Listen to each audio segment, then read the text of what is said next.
So class 11th physics lesson 4 चल रहा है हमारा, मोशन इन अ प्लेन, जिसमें फर्स्ट पार्ट में हमने वेक्टर्स देखे थे, सेकंड में वेक्टर्स के न्यूमेरिकल्स, और आज थर्ड पार्ट लेके आए हैं जिसके अंदर हम देखेंगे रिजोल्यूशन ऑफ वेक्टर, वेक्टर को रिजोल्यूशन क्या होता है। ठीक है, तो इससे पहले हम ये समझ लेते हैं स्टूडेंट कि हमने अभी तक क्या पक्का पढ़ा था। हम ये पढ़ चुके हैं कि स्ट्रेट लाइन मोशन होती है जिसमें दो ही डायरेक्शन होती है, एक होती है इधर प्लस की और इस तरफ की डायरेक्शन को हम क्या कहते हैं, माइनस कहते हैं। ठीक है, और जब हम बात कर रहे हैं कि मोशन इन अ प्लेन तो हमें 2 डायमेंशन समझना पड़ेगा। क्लास 9th में, क्लास 10th में आप लोग पढ़ के आते हैं कोऑर्डिनेट ज्योमेट्री, वहाँ आप देखते हैं कि 2 एक्सिस होते हैं। कितने एक्सिस होते हैं? 2 एक्सिस होते हैं। 1 एक्सिस को हम एक्स कह लेते हैं, है ना, या एक्स मीन्स एनी डायमेंशन, कोई भी एक डायमेंशन, लेंथ या ब्रेड्थ, और वाई मीन्स भी कोई ना कोई डायमेंशन। ठीक है, तो जब हम बात करते हैं 2D की, 2 डायमेंशन की, किसकी बात करते हैं स्टूडेंट? 2 डायमेंशन की बात करते हैं, तो यहाँ पर क्या होता है, 2 क्वांटिटीज को एक साथ एक्सप्लेन करते हैं, है ना। अगर ये मैं एक पॉइंट बोलूँ यहाँ पर कि एक्स वाई, ये सब आपके लिए फैमिलियर है, आप लोग पहले ही पढ़ के आ चुके हो। क्लास 9th में कोऑर्डिनेट ज्योमेट्री रहती है, क्लास 10th में भी हम लोग कोऑर्डिनेट ज्योमेट्री पढ़ते हैं। हम ये भी जानते हैं कि यहाँ पर कुछ नंबर्स होते हैं 1 2 3 4, हमारे यूज़ के हिसाब से हम बड़े से बड़ा बनाते हैं, छोटे से छोटा भी। यहाँ पर भी होता है y1 y2 y3 y4 y5, downward side में माइनस होते हैं, -1 -2 -3, ऐसे चलता जाता है, जितना हमको ज़रूरत होती है उतना ले लेते हैं। यहाँ पर भी -1 -2 -3, तो ये x की पॉजिटिव वैल्यूज़ होती हैं, y की पॉजिटिव वैल्यू होती हैं, तो इनको हम एक्सेस कहते हैं, x एक्सेस y एक्सेस, है ना। और जब तीसरे प्लेन की बात करते हैं हम लोग, जब हम स्पेस की बात करते हैं, तो स्पेस में आ जाती है 3 डायमेंशन ज्योमेट्री। क्या आ जाती है? 3 डायमेंशन ज्योमेट्री। वहाँ पर x y और z एक्सिस भी आ जाता है हाइट के लिए। क्या आ जाता है? हाइट के लिए एक और एक्सिस आ जाता है जिसको कहते हैं z एक्सिस। क्योंकि ये एक पेपर है, इसकी 2 ही लेंथ और ब्रेड्थ है, तो इस पर ये तो बहुत अच्छे से बनाया जा सकता है, लेकिन 3D बनाना मुश्किल होता है, इसलिए हम लोग यहाँ से एक ऐसा और एक्सिस मान लेते हैं, एज्यूम कर लेते हैं कि ये z एक्सिस हो गया। कैसा हो गया? ये हमारा z। वैसे z इसको माना जाता है प्लेन में, अभी हमने प्लेन का बनाया था। जब हम बात करते हैं फिर 3D की, तो ये x हो जाता है, ये y, और ये जो ऐसा हाइटेड दिख रहा है ये हमारा z एक्सिस होता है। ठीक है, ये क्यों बता रहा हूँ? क्योंकि अब हम रिजोल्यूट करेंगे, हम क्या देखेंगे, हम हमेशा जब भी वेक्टर और ये चीज़ें पढ़ते हैं तो एक फिक्स पॉइंट से पढ़ते हैं जिसको कहते हैं रेफरेंस पॉइंट या ओरिजिन। क्या कहते हैं स्टूडेंट? जिसको कहते हैं रेफरेंस पॉइंट या ओरिजिन। क्लास 10th मैथ्स में बताया जाता है कि ओरिजिन क्या होता है, जहाँ पर x और y दोनों कैसे होते हैं, 0 होते हैं। अगर 3 एक्सिस होंगे तो वहाँ पर x y z तीनों ही क्या होंगे, 0 0 0 होंगे। ठीक है, चलिए अब हम पहले तो 2D में बात करेंगे, 3D तो मैंने बस आपको जस्ट यूं ही बता दिया था। अब हम 2D के लिए डिस्कशन करते हैं।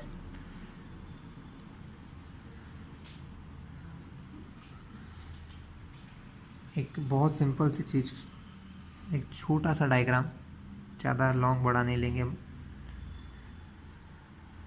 This is the x axis, this is the y axis.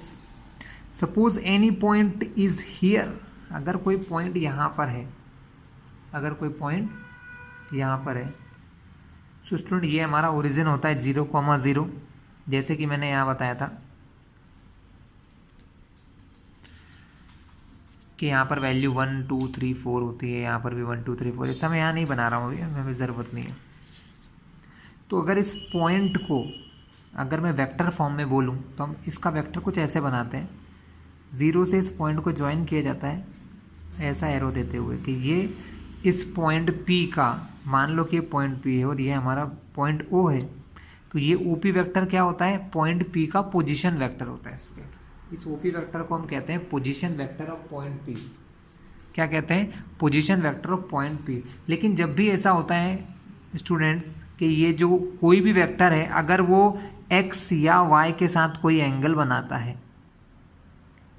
मान लो थीटा बनाया या इसके साथ बनाया, कोई भी एक्सिस के साथ अगर ये एंगल बनाता है, तो हम हमेशा क्या करते हैं, इस वेक्टर को रिजोल्यूट करते हैं। रिजोल्यूट मतलब इसके 2 कंपोनेंट बनाते हैं। कितने कंपोनेंट बनाते हैं? जब हम 2D में होते हैं तो 2 कंपोनेंट बनाते हैं, 3D में होते हैं तो 3 कंपोनेंट बनाते हैं। ठीक है, तो हम अभी 2D में हैं, एक्स और वाई एक्सिस 2 डायमेंशन है हमारे पास, तो हम यहाँ पर इसके 2 कंपोनेंट बनाएंगे। कंपोनेंट का मतलब समझिए स्टूडेंट कि ये नंबर जो है, ये पॉइंट ऐसा है कि ये ऊपर वाई में भी जा रहा है और इधर एक्स में भी जा रहा है। 2D का मतलब ये है कि जिसमें 2 चीज़ें बदल रही है, इसकी लेंथ तो इंक्रीज हो रही है। अगर ये सिर्फ इसी एक्सिस पर चलता है ऐसे, तो हम क्या कहते हैं कि ये सिर्फ 1 डायमेंशन में, इसका वाई नहीं बदल रहा है। और अगर वो सिर्फ और सिर्फ वाई पे चलता है ऐसे कि वो वाई के ऊपर ही चलते हुए ऊपर जा रहा है, तो उसका एक्स नहीं बदलता, लेकिन वो इन दोनों के बीच में चल रहा है। इसका मतलब है कि उसमें एक्स और वाई दोनों चीज़ें चेंज हो रही हैं।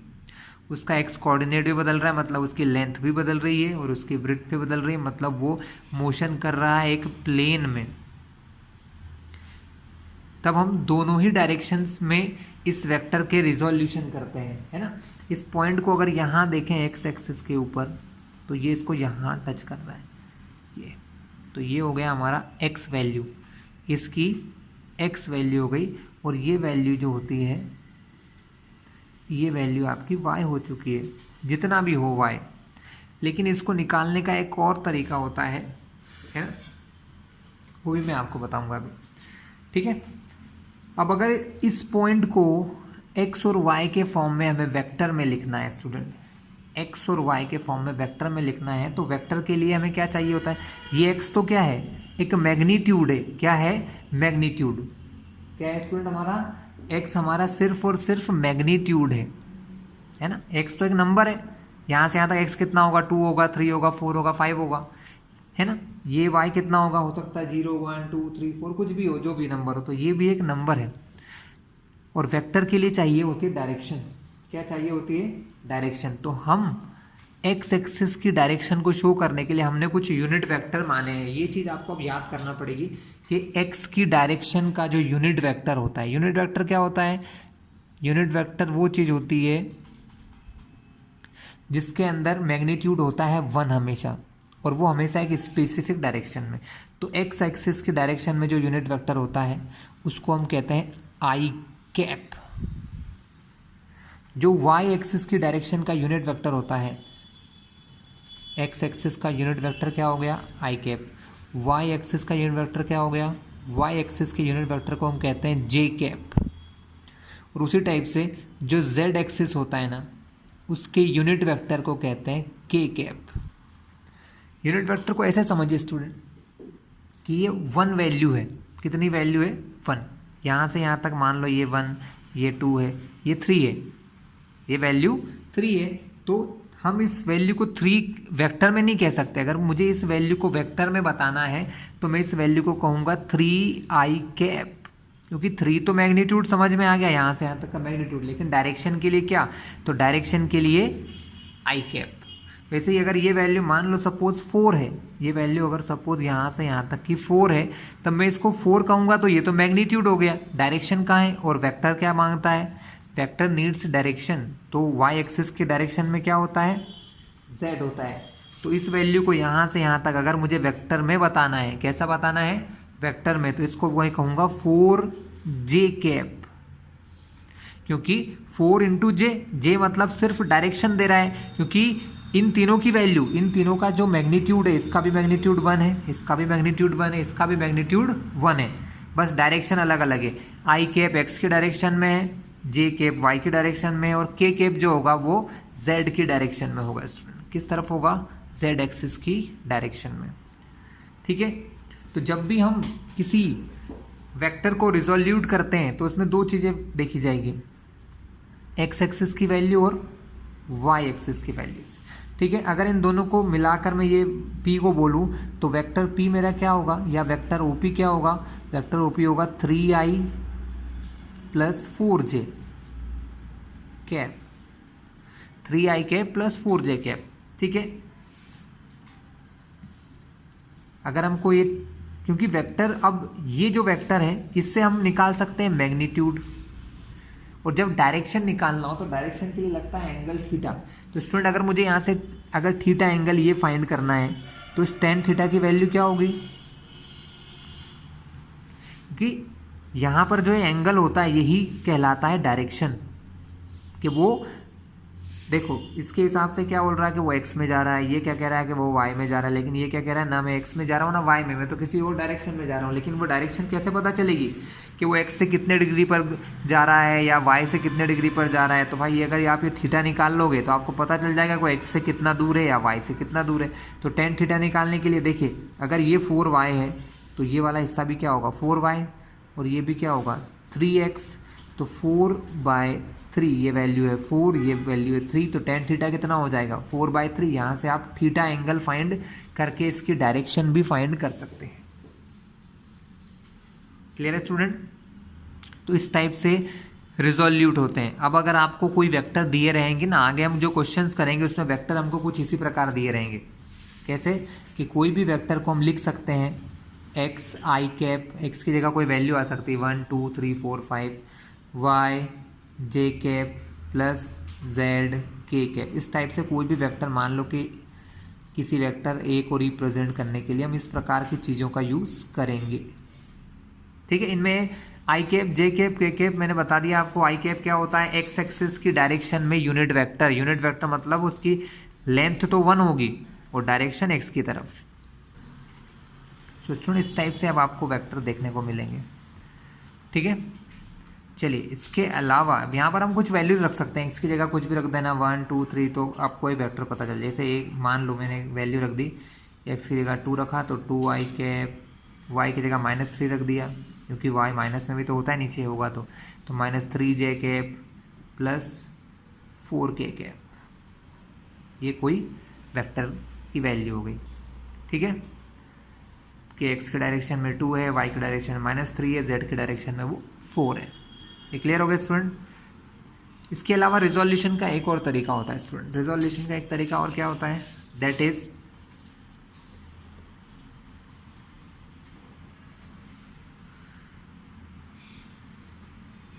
सपोज ये तरीका आपको फोर्स में काम आएगा, आगे के चैप्टर्स में काम आने वाला है। सपोज अ वेक्टर, कुछ ऐसा वेक्टर है, ये है आपका centre O, this is value P, ये एक्स एक्सिस है and this is the Y axis, and suppose it makes theta angle with X axis. ये एक्स एक्सिस के साथ कितना एंगल बना रहा है, थीटा एंगल का फॉर्मेशन कर रहा है। ठीक है, ये तो हम समझ ही गए हैं कि ये एक्स एक्सिस पर कितना चल रहा है, एक्स एक्सिस पर इसकी वैल्यू क्या है, ये वैल्यू इसकी एक्स एक्सिस के ऊपर है इतने, और ये जो वैल्यू है वो है वाई एक्सिस पर। तो इस वैल्यू को हम क्या कह सकते हैं, वाई, ये क्या हो गया हमारा एक्स। ठीक है, और ये इसको मान लीजिए कि ओपी है, ये तो आपका ओपी वेक्टर हो गया ना यहाँ से यहाँ तक, तो इसका ओपी नाम हुआ। अगर आपसे पूछूं कि एक्स और वाई कैसे निकाल सकते हो आप, तो आप बहुत आसानी से ट्रिग्नोमेट्री का यूज़ कर सकते हैं। ट्रिग्नोमेट्री में हमने साइन थीटा और कॉस थीटा पढ़ रखा है। साइन थीटा क्या होता है, परपेंडिकुलर, क्योंकि थीटा के सामने जो होता है वो परपेंडिकुलर होता है। ये वाई है तो ये इतना भी क्या होगा स्टूडेंट, वाई होगा। तो ये थीटा के सामने ये परपेंडिकुलर, तो वाई अपॉन ओपी। तो अगर मुझे सिर्फ y निकालना है तो हमारा OP कहाँ जाएगा, मल्टीप्लाई में। तब आपके y की वैल्यू क्या होती है स्टूडेंट, OP साइन थीटा। तो ये जो वैल्यू है इतनी y, इसको मैंने क्या नाम दिया, इसको नाम दिया OP साइन थीटा। ठीक है, उसी टाइप से नीचे देखना आप, कॉस, अगर मैं कॉस थीटा फाइंड करूं कि कॉस थीटा क्या होगा, तो कॉस थीटा के लिए आप क्या लिखोगे, base x upon perpendicular hypotenuse OP. Cos theta का फॉर्मूला वही होता है, बेस अपॉन हाइपोटेनियस। तो बेस यहाँ पर कितना है, बेस यहाँ पर एक्स है, हाइपोटेनियस यहाँ पर ओपी है, तो एक्स अपॉन ओपी, ओपी यहाँ मल्टीप्लाई में जाएगा, तो एक्स की वैल्यू क्या आ जाएगी, ओपी इंटू कॉस थीटा। तो ये दो वैल्यूज आपको समझ आ गई। तो ये एक्स को हम क्या कहते हैं, ओपी कॉस थीटा। ये मोस्ट इंपॉर्टेंट है स्टूडेंट, बहुत जगह काम आएगा ये। ठीक है, बहुत इंपॉर्टेंट चीज़ है। तो फिर इससे क्या समझ में आया, अब इसको हमेशा से याद रख लेना, अब ये बार बार ही करने की ज़रूरत नहीं है आप लोगों को, आप हमेशा ध्यान रखना। अब मैं आपको फिर से बता दूं, ऐसी बहुत सी सिचुएशन आपको आएंगी फिजिक्स में जहाँ पर इसका यूज़ करना होगा आपको। तो कि अगर कोई वेक्टर इस टाइप से है ना, और वो यहाँ पर थीटा एंगल बना रहा है, और ये वेक्टर को मान लिया कि ये मेरा आर वेक्टर है। क्या है मेरा वेक्टर? आर है, मतलब इसका मैग्नीट्यूड आर है। तब ये इसके दो रिजोल्यूशन होंगे। कितने रिजोल्यूशन होते हैं? 2। एक्स की डायरेक्शन, वाई की डायरेक्शन। एक्स के डायरेक्शन के रिजोल्यूशन को हम क्या कहेंगे? हमेशा ध्यान रखना, थीटा जिसके साथ बनता है, थीटा बन रहा है यहाँ पर, तो ये हो गया बेस, बेस वाले के साथ बनता है कॉस, तो ये हो जाएगा मेरा आर कॉस थीटा। ऊपर वाले को हम क्या कहते हैं? Are sine theta. ओपी की जगह सिर्फ आर आ जाएगा, क्या हो जाएगा? ओपी के प्लेस पे आर, तो ये हमेशा आर साइन थीटा, ये और कॉस थीटा। स्टूडेंट बहुत ज़्यादा काम की चीज़ है ये, क्लास 12th में भी काम आता है, 11th में भी अभी फोर्स वाला लेसन पढ़ेंगे, वहाँ पर भी इसका बहुत यूज़ है। तो ये हमारा रिजोल्यूशन था। कोई इशू है स्टूडेंट? बिल्कुल भी नहीं। इन वैल्यूज़ को अपन, ये वैल्यू को अपन आर एक्स भी कह देते हैं बहुत बार। आर एक्स मतलब आर का एक्स कंपोनेंट। क्या कहते हैं? आर का एक्स कंपोनेंट, जो कितना हो गया? R cos theta. ये क्या हो जाएगा? वाई की डायरेक्शन में, तो इसको हम कह सकते हैं R Y, R into sine theta. ये कंपोनेंट हो गए स्टूडेंट, क्या हो गए आपके? कंपोनेंट्स होंगे। आर एक्स का R cos theta, R Y का आर साइन थीटा। क्लियर है? तो इस प्रकार से कंपोनेंट आपको काम आने वाले हैं। ठीक है।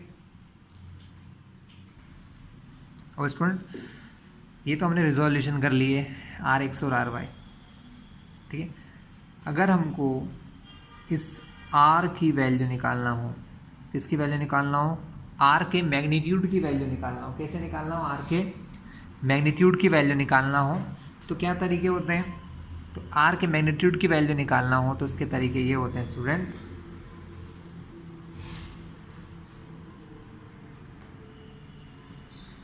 अगर मैं यहाँ पर पाइथागोरस थ्योरम लगाऊं तो ये क्या हो गया आपका? आर स्क्वायर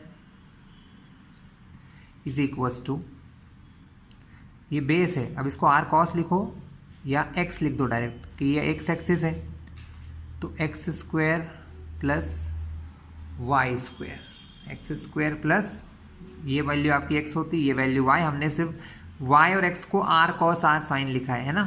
तो R square is equals to X square plus Y square. तो अगर आपको ये आर की वैल्यू निकालना है तो आप हमेशा कैसे करते हैं? अंडर रूट के अंदर X square plus Y square के फॉर्म में। इस प्रकार आप आर की वैल्यू फाइंड कर सकते हैं। आर क्या होता है? इसका मैग्नीट्यूड होता है। इस आर को अगर वेक्टर फॉर्म में लिखे तो ऐसा भी लिख सकते हैं कि मॉड ऑफ वेक्टर आर। इन दोनों का एक ही मतलब होता है। अगर खाली आर है, उसके ऊपर एरो नहीं है, मतलब वो मैग्नीट्यूड है। या फिर अगर आपने वेक्टर आर लिखा है ऐसा, आर के ऊपर ऐसा एरो करके और उसके साइड, दोनों साइड ये लगा दिए, तो मॉड, इसका मतलब भी मैग्नीट्यूड ही होता है। क्या होता है स्टूडेंट? इसका मतलब भी ये भी मैग्नीट्यूड ही है, इसका मतलब भी यही सेम चीज़ होता है। जब ये 3 डायमेंशन में आ जाएगा स्टूडेंट, है ना, अगर ये 3 डायमेंशन में आता है तब भी आर निकालने का फॉर्मूला क्या होता है? तब भी आर निकालने का फॉर्मूला आपका हो जाएगा अंडर रूट के अंदर X square plus Y square plus Z square. इस तरीके से आप 3 डायरेक्शन या 3 डायमेंशन वाले किसी वेक्टर का भी यूज़ कर सकते हैं, जैसा कि मैंने आपको बताया था कि 3 डायमेंशन में जब होता है तो कुछ ऐसा होता है हमारा 2i cap, 3j cap, 4k cap. अगर मान लो यही वैल्यू है, सपोज इसी को हम मान लेते हैं कि ये हमारा कोई वेक्टर ए है, तो हमें इस वेक्टर ए का अगर मॉड निकालना है स्टूडेंट, क्या करना है? इस वेक्टर ए का मॉड निकालना है। तो ये वैल्यू हमारी x होती है, ये वैल्यू हमारी y का मैग्नीट्यूड है और ये हमारे z का मैग्नीट्यूड है। तो x, y, z की जगह आप क्या रखोगे? 2, 3 और 4। हम करके देख लेते हैं तो आपको दिक्कत भी नहीं आएगी। तो ये वैल्यू हमारी क्या होगी स्टूडेंट? हमको यहाँ पर x की जगह क्या रखना है? हमको मॉड ऑफ ए निकालने के लिए x की जगह पे क्वेश्चन में दिया था 2, सो 2 का स्क्वायर प्लस y की जगह पे -3 था, उसका स्क्वायर, और z की जगह पर क्या हो जाता है? z की जगह पर हमारा होता है 4 दिया था, तो 4 का स्क्वायर। इन सब के स्क्वायर करें तो 2 का स्क्वायर 4, 3 का स्क्वायर 9, 4 का 16, 16 4 20, मॉड ए का आंसर आ गया अंडर रूट के अंदर 29। क्लियर है स्टूडेंट्स? तो इस टाइप से आप किसी का मैग्नीट्यूड भी फाइंड कर सकते हैं किसी वेक्टर का। तो इस वेक्टर का मैग्नीट्यूड जो हमें क्वेश्चन में दिया था हमने निकाल लिया अंडर रूट 29। जब हमने किसी वेक्टर का मैग्नीट्यूड निकाल लिया है तो हम उसका यूनिट वेक्टर भी निकालना सीख लेते हैं स्टूडेंट। तो यूनिट वेक्टर कैसे निकाला जाता है, इसके लिए मैं पेज टर्न करना चाहता हूँ और आपको फिर से बताऊँगा। देखिए आप, हमने एक वेक्टर लिया था, वेक्टर था हमारा वेक्टर ए, जिसकी वैल्यू हमको क्वेश्चन में दी थी 2i cap minus 3j cap plus 4k cap. अभी मैंने आपको इसका मॉड यानी मैग्नीट्यूड निकालना सिखाया जो आया अंडर रूट 29। क्वेश्चन आता है स्टूडेंट, बहुत बार क्वेश्चन आता है हमको, फाइंड यूनिट वेक्टर ऑफ ए। आपको एक वेक्टर दिया जाएगा, वेक्टर का यूनिट वेक्टर निकालना है। तो किसी भी चीज़ का यूनिट वेक्टर क्या होता है स्टूडेंट, मैं आपको काफ़ी बार समझा चुका हूँ पहले भी कि यूनिट वेक्टर निकालने का तरीका होता है, अगर मुझे ए कैप निकालना है, ए कैप मतलब वेक्टर ए का यूनिट वेक्टर, तो क्या तरीका होता है कि वेक्टर ए को उसके मॉड से डिवाइड कर दिया जाए तो वो उसका यूनिट वेक्टर होता है। क्या होता है student? Unit vector. Vector A क्या है? वेक्टर ए है 2i cap minus 3j cap plus 4k cap, इसके अपॉन में मॉड है, मॉड है मतलब अंडर रूट 29। तो ये जो वैल्यू है ये इस वेक्टर ए का, वेक्टर ए का क्या है? यूनिट वेक्टर है, यानी ए का यूनिट वेक्टर। तो ए कैप की वैल्यू आ गई आपके पास। चाहो तो 29 को तीनों के अपॉन में अलग अलग रख दो, तो 2 upon under root 29 I cap minus 3 upon under root 29 J cap plus 4 upon under root 29 K cap. This is the unit vector of a given vector A. Clear हुआ स्टूडेंट? तो हमने क्या क्या देख लिया, हमने रिजोल्यूशन करना सीख लिया, ठीक है, मॉड निकालना सीख लिया, मॉड के फॉर्मूले देख लिए, और यूनिट वेक्टर निकालना भी आपने सीख लिया इतनी देर में, ठीक है। स्टूडेंट्स, आप लोग एनसीईआरटी बुक से पढ़ रहे होंगे। एनसीईआरटी बुक में क्या होता है, वेक्टर को एक्सप्लेन करने के लिए कहीं पर भी एरो नहीं लगाया गया है। वहाँ पर वेक्टर को एक्सप्लेन करने के लिए वो लोग क्या करते हैं, इसको बोल्ड लेटर से लिखते हैं।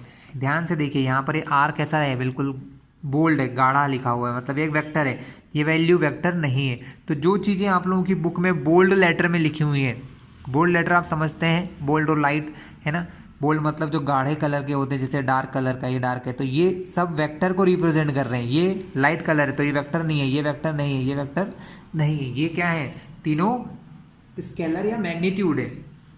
तो ध्यान से समझिएगा कि बुक में आप पढ़ो तो कंफ्यूज मत होना कि मैंने ऊपर एरो बनाए थे और यहाँ एरो नहीं है, क्योंकि ये लोग बुक में एरो नहीं बनाते हैं, ये उसको डार्क कलर से रिप्रेजेंट करते हैं। ये जो ए लिखा है डार्क कलर का, तो ये वेक्टर ए है, ये वेक्टर बी है, ये वेक्टर सी है। क्लियर हुआ आपको इतना?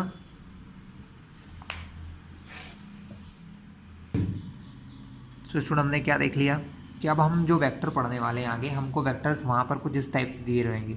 आपको गिवन होगा सपोज अ वेक्टर ए, और वेक्टर ए की वैल्यू एक्स वाई जेड के फॉर्म में होगी, 2i cap minus 3j cap. अगर दो देखोगे तो क्या बोलोगे कि ये एक्स वाई प्लेन में है, ये वेक्टर किस प्लेन में है, आई और जे, एक्स और वाई दिख रहे हैं, तो ये एक्स वाई प्लेन का वेक्टर होगा, है ना। कभी का, और इसमें अगर मान लो के कैप जुड़ गया तो फिर ये तीनों का हो गया, एक्स के आई कैप जे कैप के कैप, मतलब एक्स वाई जेड तीनों एक्सिस का हो गया, ठीक है। के रिप्रेजेंट करता है जेड एक्सिस को, जेड रिप्रेजेंट करता है वाई को, और आई कैप रिप्रेजेंट करता है एक्स एक्सिस को। तो सपोज ये आपका एक वेक्टर ए है। अगर एक और कुछ वेक्टर दिया है, suppose a vector be given here 3i cap plus 4j cap minus 4k cap is another vector. अब ये दो वेक्टर्स आपको गिवन है और आपको बोला गया है a प्लस बी फाइंड कीजिए। स्टूडेंट, क्या फाइंड कीजिए, vector a plus vector b। तो अब हमें यहाँ पर वो तरीका नहीं अपनाना है जो हमने पहले देखा था, है ना। यहाँ पर बहुत इजी वे होता है इनको प्लस करने का। एक्स एक्सिस की वैल्यू एक्स के साथ प्लस होती है, वाई की वैल्यू वाई के साथ, जेड की वैल्यू जेड के साथ। तो यहाँ 2 + 3, तो 2 + 3 दोनों एक्स की वैल्यू हैं, तो बाहर आई कैप लगेगा। पहले बाहर जो भी आप चाहें यहाँ पर प्लस लगा दीजिए ब्रैकेट के अंदर, -3 प्लस का 4 जे कैप, फिर से बाहर प्लस लगा दीजिए। ये के कैप है, मतलब यहाँ कुछ नहीं है तो 1 है, 1 यहाँ पर कुछ नहीं है तो माइनस का 4, और ये है के कैप। के कैप को तो हम बाहर लगाते हैं, आई जे के कैप। इस प्रकार से आप दो वेक्टर को प्लस कर सकते हैं। मॉड ऑफ वेक्टर ए और वेक्टर बी, तो ये हो जाएगा 2 + 3 5 आई कैप, माइनस प्लस माइनस 4 में से 3 जाएंगे तो बचेगा 1, 1 को लिखते नहीं है तो ओनली जे कैप प्लस माइनस माइनस 4 में से 1 जाएगा तो 3, बड़ा नंबर 4 है, माइनस का है तो -3 एंड के कैप। Clear student. तो इस टाइप से आप इनको प्लस कर सकते हो और सेम तरीके से आप माइनस भी कर सकते हैं। जब आपको अगर a माइनस बी करना होता है स्टूडेंट, अगर आपको करना होता vector a minus vector b, on that situation आप ब्रैकेट में जहां आपने ब्रैकेट के अंदर यहाँ प्लस लगाया है वहां पर आप माइनस लगाते हैं। 2 - 3 आई कैप, बाहर तो प्लस ही लगेगा यहाँ पर, -3, बस जो ये सेकंड वाली वैल्यू है बी वाली वहां पर माइनस आएगा तो -4 जे कैप, फॉर्मूले का प्लस। यहाँ पर है a माइनस बी, तो a की वैल्यू तो प्लस की रहेंगी, b की सारी वैल्यू माइनस हो जाएंगी। देखिए यहाँ पर पहले यहाँ पर प्लस था, मैंने यहाँ माइनस किया, यहाँ पर प्लस था, यहाँ माइनस किया, अब यहाँ पर भी माइनस है, तो माइनस को अगर माइनस होता है तो उसको बदल देते हैं, तो माइनस भी क्या बन जाएगा प्लस। तो यहाँ 1 था, यहाँ माइनस है, तो इस माइनस को चेंज कर दो। वैसे फॉर्मूला ये कहता है कि ये माइनस फॉर्मूले का और ये माइनस का 4 है तो एक और ब्रैकेट लगा के ऐसे कर दो -4, तो अगली स्टेप में माइनस माइनस प्लस हो जाएगा, एक ही बात है।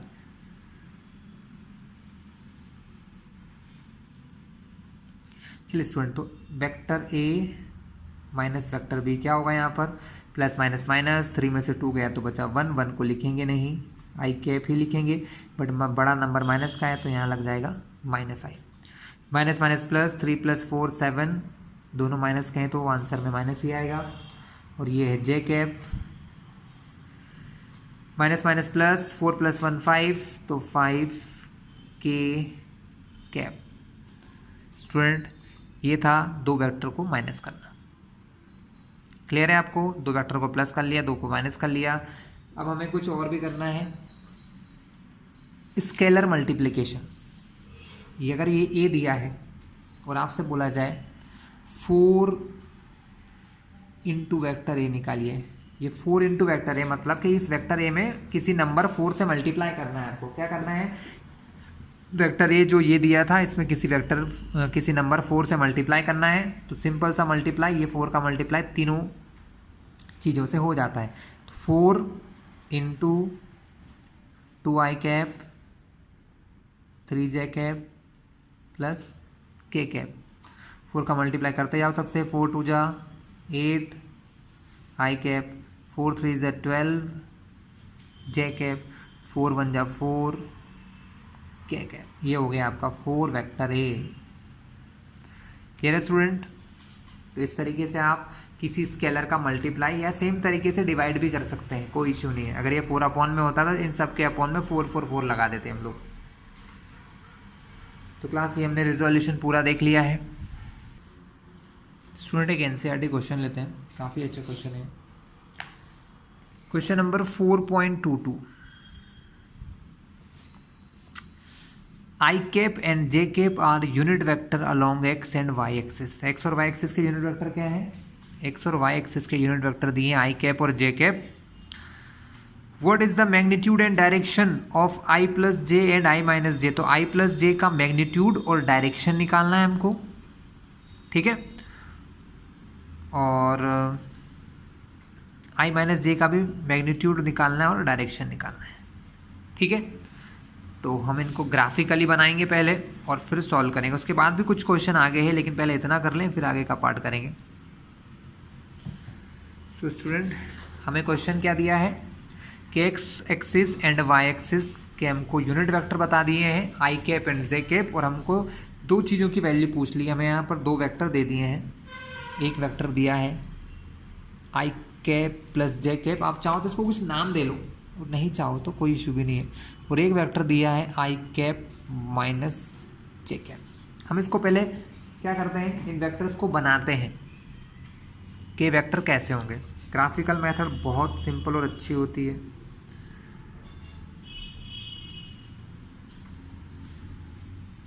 This is the 0 0 origin, value 1, value 2, value 3, 1 2 3,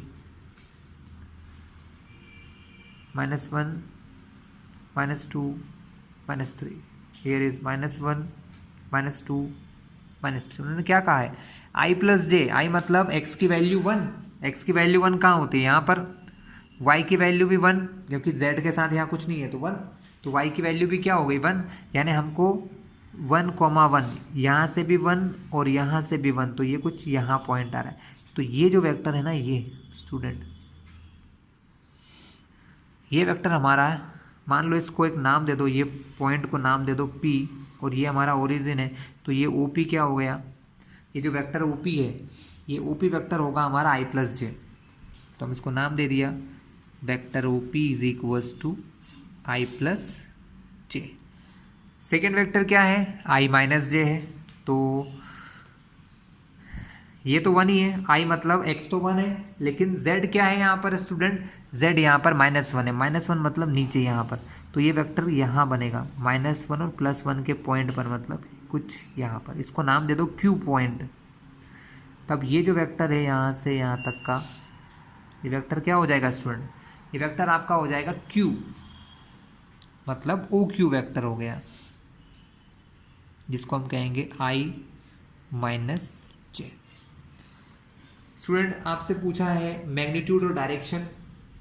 magnitude निकालना मैंने आपको सिखाया था कि अगर मुझे इस OP का मैग्नीट्यूड फाइंड करना है तो OP का मैग्नीट्यूड फाइंड करने के लिए लिखते कैसे हैं, मॉड ऑफ OP, और अंडर रूट के अंदर क्या बताया था, एक्स स्क्वायर, ये लिखा था मैंने पहले, अंडर रूट के अंदर X square plus Y square. X Y क्या होते हैं, जो आई और जे के साथ नंबर होते हैं उनको हम एक्स और वाई कहते हैं। तो यहाँ आई के साथ कुछ नहीं है 1, यहाँ जे के साथ कुछ नहीं है 1, तो अंदर एक्स और वाई क्या हो गए हमारे, एक्स और वाई हमारे हो गए 1 और 1, तो यहाँ लिखेंगे 1 का स्क्वायर प्लस 1 का स्क्वायर, तो मॉड ऑफ OP क्या हो जाएगा, 1 का स्क्वायर 1, 1 का स्क्वायर 1,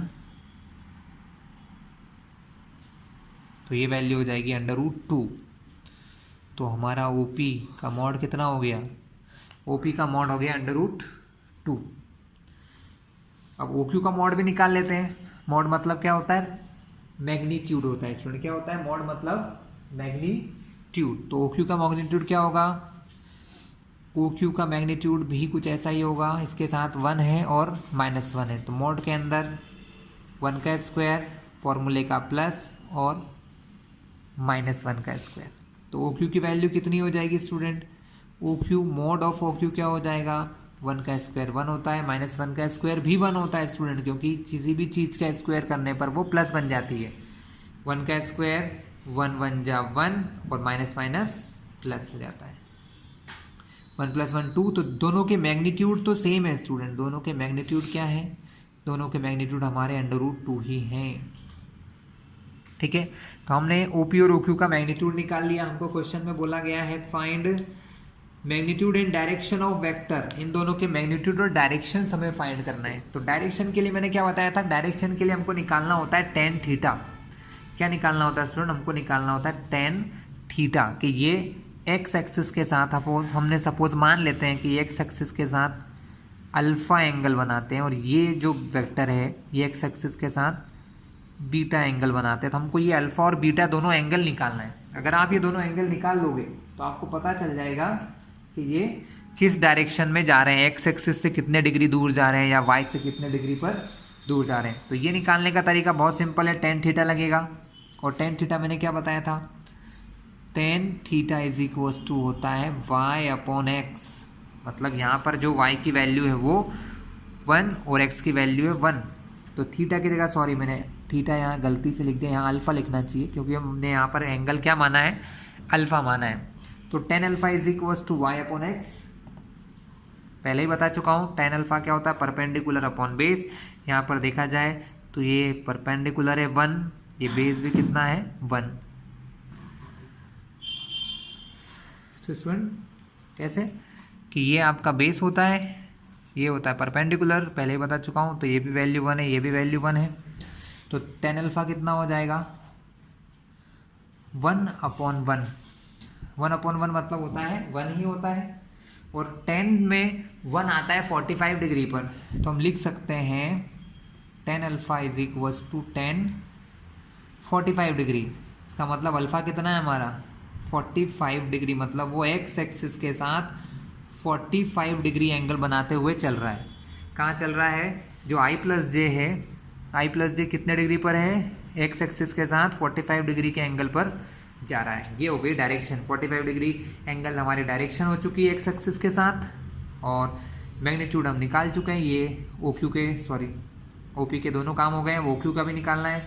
ओ क्यू की डायरेक्शन जब आप निकालेंगे तो क्या होगा स्टूडेंट, सेम तरीका है, टेन वाई अपॉन एक्स होता है, पर यहाँ पर हमने एंगल को बीटा माना है ये वाला, तो टेन बीटा, वाई की वैल्यू -1, एक्स और एक्स की वैल्यू यहाँ पर 1 थी, देखिए -1 और 1 थी, तो -1 अपॉन 1, सो ये हो गया टेन बीटा, आंसर होगा, सॉरी टेन बीटा -1 अपॉन 1 होता है -1।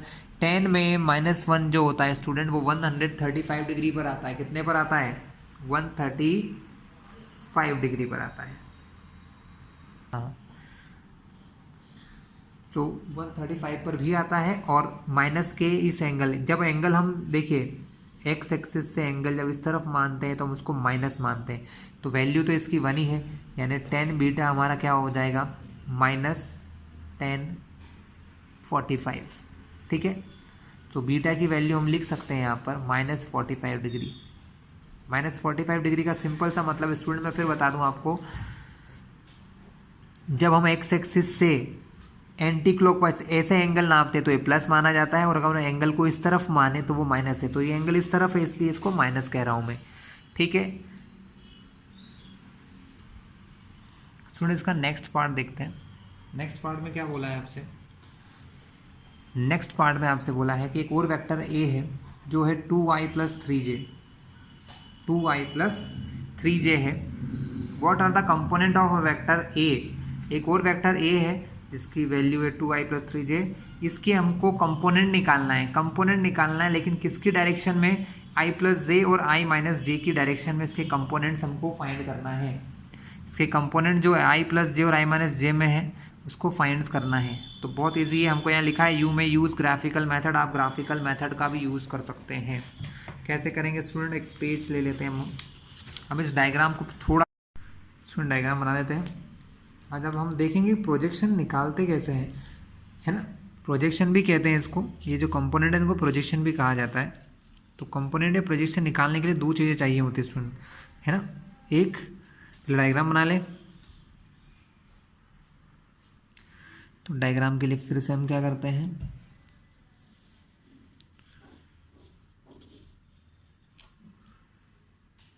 हमारे एक्सिस बना लेते हैं दोनों,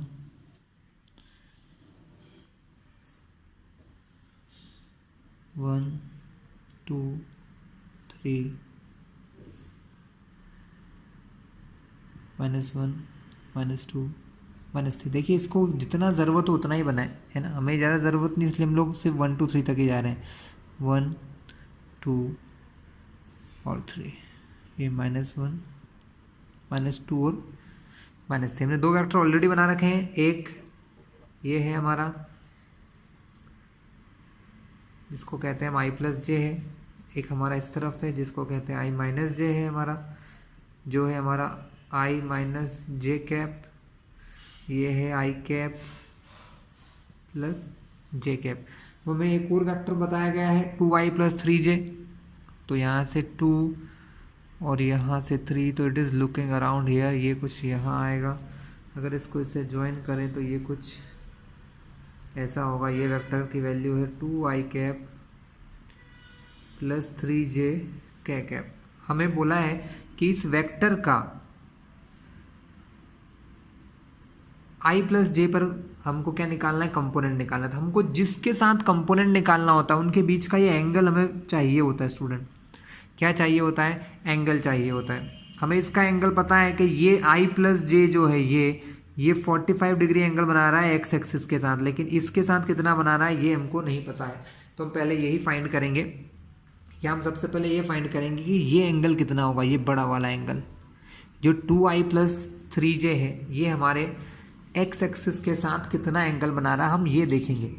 ठीक है स्टूडेंट, हमें कंपोनेंट निकालना है। क्वेश्चन बोला है कि ये जो 2i प्लस 3j है इस वेक्टर का कंपोनेंट i प्लस जे पर निकालना है। किस पर निकालना है, i प्लस जे पर और इस i माइनस जे दोनों पर। तो इन दोनों के लिए हमको क्या चीज़ चाहिए होती है, एंगल, है ना। सबसे ज़रूरी पहले एंगल चाहिए, उसके बाद और भी चीज़ें चाहिए होती है। तो पहले हम लोग एंगल फाइंड करेंगे 2i प्लस 3j का। तो हम लिखेंगे, तो इस एंगल को कुछ नाम दे दो। इस एंगल को हम नाम दे देते हैं बीटा। तो हम निकालेंगे tan बीटा। tan बीटा निकालने का क्या फॉर्मूला होता है स्टूडेंट, y अपॉन एक्स होता है। y मतलब जैसे देखिए ये लिखा है ना 2i प्लस 3j, तो इसमें ये जो j की वैल्यू होती है y की होती है और ये वैल्यू हमारी x की होती है ना, पहले ही बता चुका हूँ मैं। तो tan अल्फा क्या होता है, y अपॉन x होता है। y यहाँ पर 3 है, x यहाँ पर 2 है, तो tan अल्फा कितना हो जाएगा 3/2, दैट मीन्स 1.5। अब हमको ये देखना है कि tan अल्फा 1.5 कितने डिग्री पर होता है, ये हमें चेक करना है। इसके लिए हमारे पास एक टेंजेंट की टेबल है स्टूडेंट, वो मैं आपको दिखाता हूँ, मैंने पहले भी दिखाई थी, है ना। हम टेंजेंट की टेबल से ही फाइंड कर सकते हैं कि 1.5 डिग्री, 1.5 जो वैल्यू है वो tan में कितने डिग्री पर आती है। तो देखिए 1.5 वैल्यू जो है इट इज़ अराउंड 1.5, तो लगभग ये 18 डिग्री के सब समथिंग, है ना। 1 पॉइंट यहाँ पर 4 है, 9944 है, यहाँ पर 5, ये थोड़ा बड़ा हो गया है, ये थोड़ा छोटा हो गया है। 44 का डिफरेंस देखना है तो हम कहाँ देखेंगे, हम डिफरेंस भी देखते हैं। 56 डिग्री या 56 डिग्री के बाद ये कहाँ होगा, 18।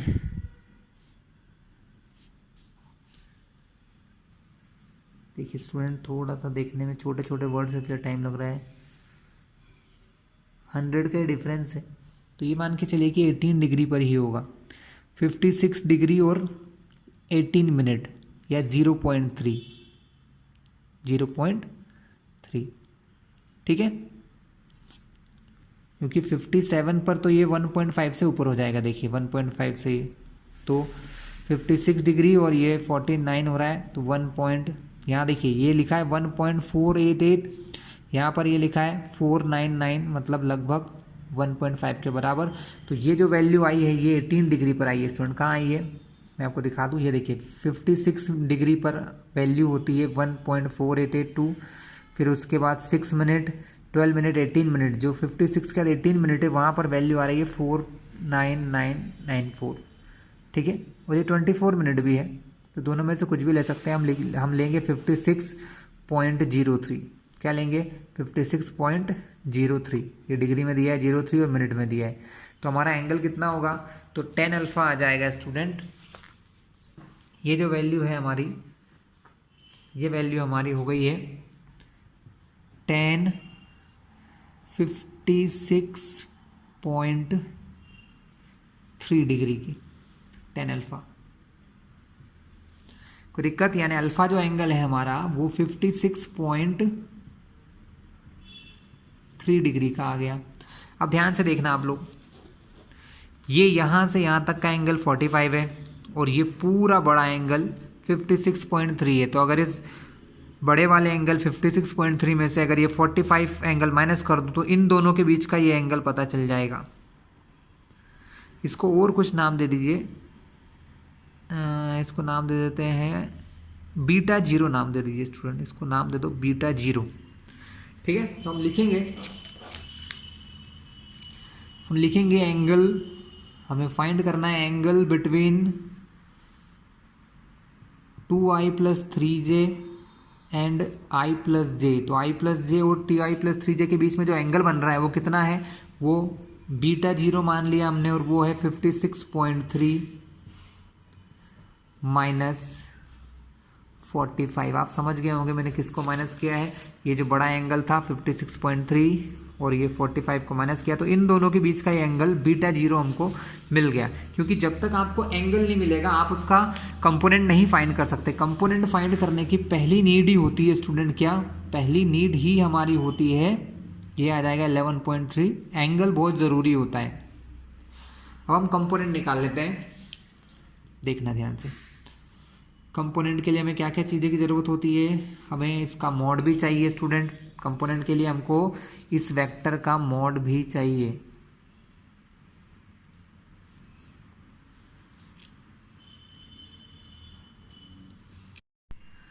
तो स्टूडेंट कंपोनेंट बनाने के लिए हमको सबसे पहले ये जो हमारा वेक्टर है इसका मॉड चाहिए। मॉड मतलब इसका रिजल्ट वैल्यू चाहिए, इसकी रिजल्टेंट वैल्यू या मैग्नीट्यूड चाहिए। तो इसका मैग्नीट्यूड निकालने का क्या तरीका बताया था, अगर सपोज मैं इसको ए मान लूँ तो इसका मैग्नीट्यूड क्या हो जाएगा, under root X square plus Y square.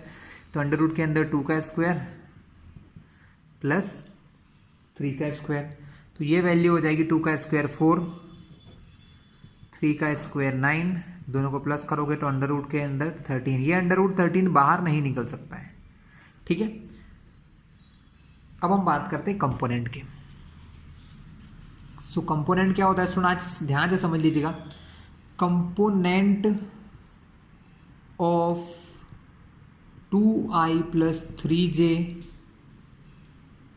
On किसके ऊपर निकालना है, i प्लस जे पर आपको अगर निकालना है कंपोनेंट, इसकी वैल्यू मैं नीचे लिख रहा हूं यहां पर देखिए, component of 2i plus 3j on i plus J. तो आपको क्या चाहिए होता है स्टूडेंट, आपको चाहिए होता है पहले वाले इसका मॉड। क्या चाहिए होता है इसका मॉड, जो कितना दिया है √13।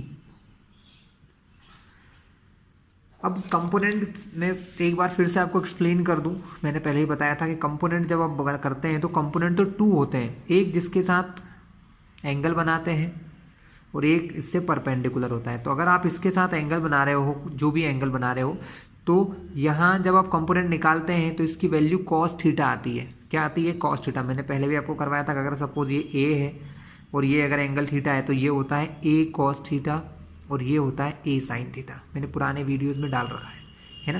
फिर भी एक बार और बता दिया कि ये इसके साथ जो कंपोनेंट बनाता है वो a cos थीटा होता है, a उसका मैग्नीट्यूड। तो फिर ध्यान से देखिए, अगर मुझे इस 2i प्लस 3j का कंपोनेंट बनाना है इसके ऊपर i प्लस जे पर, तो इसका मैग्नीट्यूड लूंगा और इन दोनों के बीच का एंगल, इन दोनों के बीच के एंगल का क्या लेते हैं, इन दोनों के बीच के एंगल का कॉस लिया जाता है।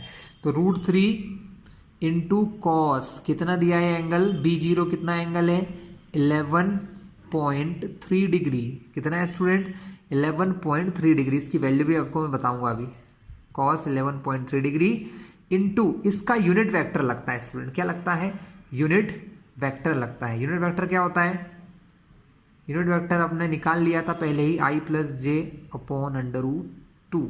ये i प्लस जे तो डायरेक्शन के लिए है इसलिए इसका कोई यूज नहीं है, बस अपॉन का √2 हमारे काम का होता है। ठीक है, i प्लस जे तो ये बताता है कि ये i प्लस जे के ऊपर या i प्लस जे की डायरेक्शन में इसका हम प्रोजेक्शन निकाल रहे हैं या इसका कंपोनेंट फाइंड कर रहे हैं। हमें क्या चाहिए स्टूडेंट, हमें 2 चीज़ चाहिए, √3 की वैल्यू तो चलो हम कर भी लेंगे, लेकिन cos 11.3 डिग्री चाहिए हमें। क्या चाहिए, cos 11.3 डिग्री। तो ये निकालने के लिए फिर से हमें एक टेबल देखना पड़ेगी जिसको कोसाइन टेबल कहते हैं, जिसमें cos की वैल्यूज होती हैं स्टूडेंट। ठीक है, इसमें कोसाइंस की वैल्यूज होती हैं। तो स्टूडेंट इसकी वैल्यू होती है 0.98। कितनी होती है 0.98। ओके स्टूडेंट, और अपॉन में इसके है अंडर रूट 2 इंटू आई प्लस जे। ठीक है। अब स्टूडेंट क्या होता है, √13/√2 है। जब दोनों रूट में होते हैं ना तो हम इसको क्या लिखते हैं, हम इसको ऐसा लिख सकते हैं, मैं आपको रफ में कर देता हूँ, डायरेक्ट आंसर लिख दूंगा। हम इसको ऐसा लिख सकते हैं √13 और उसके अपॉन में 2।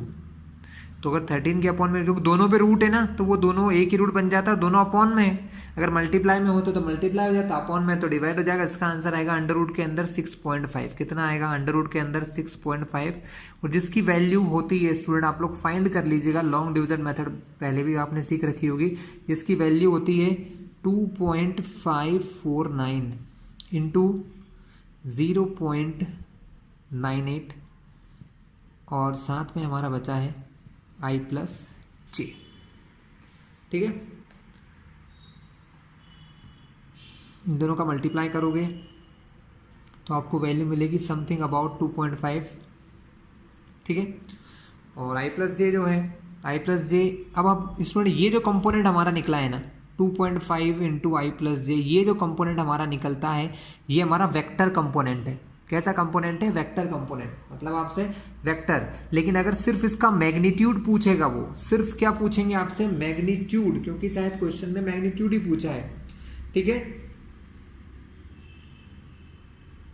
तो ये मैग्नीट्यूड वाला, ये डायरेक्शन वाला भी है, ये वेक्टर है। अगर आपको सिर्फ और सिर्फ मैग्नीट्यूड निकालना है, क्या निकालना है स्टूडेंट, अगर आपको सिर्फ मैग्नीट्यूड फाइंड करना है तो हमें एक और काम करना होगा। हमें क्या काम करना होगा स्टूडेंट, हमें आई प्लस जे का वैल्यू निकालना पड़ेगा मॉड के अंदर, क्योंकि हम सिर्फ मैग्नीट्यूड जब निकालते हैं, हमें इसका अगर मैग्नीट्यूड निकालना हो, ये कौन सा फॉर्म है, वेक्टर है, अगर हमको मैग्नीट्यूड निकालना है तो इस वेक्टर का मैग्नीट्यूड कितना होगा, आई प्लस जे का मैग्नीट्यूड निकालने के लिए अंडर रूट के अंदर आई के साथ कुछ नहीं है तो 1, 1 का स्क्वायर, प्लस जे के साथ कुछ नहीं है तो 1, 1 का स्क्वायर, तो ये हो जाएगा 1 का स्क्वायर 1, 1 का स्क्वायर 1, 1 प्लस 1 अंडर रूट 2।